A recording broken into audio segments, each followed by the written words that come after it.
më përpara kam qenë shumë e tunduar në kuptimin për të ndjekur këto gjëra, sepse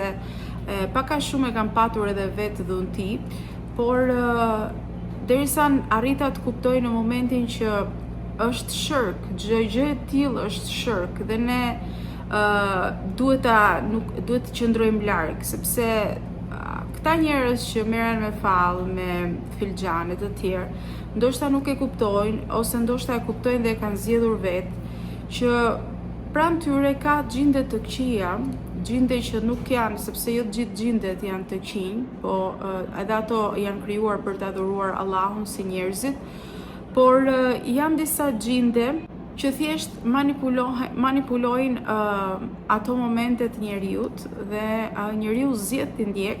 dhe për përfitime personale apo ku di unë, dhe shoqëria e ka më të lehtë për të besuar një fallxhore, dhe thash nuk mund të gjykoj kush e ka provuar, unë e kam provuar vetë, kështu që dhe është një pjesë si ta themi, e errët që nuk do doja ta përsërisja, sepse është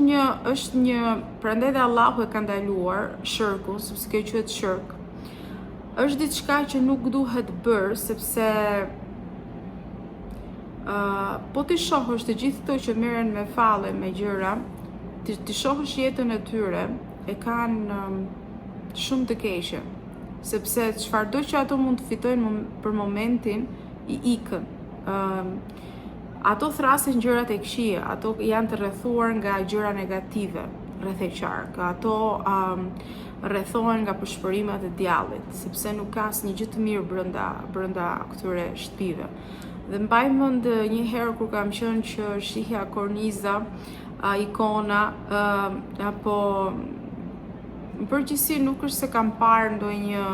kam dëgjuar për disa që hiqen si hoxhallar dhe ndërkohë bëjnë stoli varse e kështu bizylyk dhe njerëzit të besojnë. Këto larg këtyre gjithashtu, sidomos larg këtyre që citojnë Kuranin dhe ndërkohë bëjnë hajmali e gjëra, nuk është e vërtet, nuk janë gjëra të vërteta. Mbaj mend në shkollë kur isha sillnin nga këto si i mbështillnin me letra në formë trekëndshi dhe i bënin si varse, dhe kur i hapje siç kishte ca shkrime të çuditshme, dhe këto ishin magji, domethënë, dhe magjit ekzistojnë sigurisht, dhe vetë profeti ka qenë pre atyre, por prandaj namazi, prandaj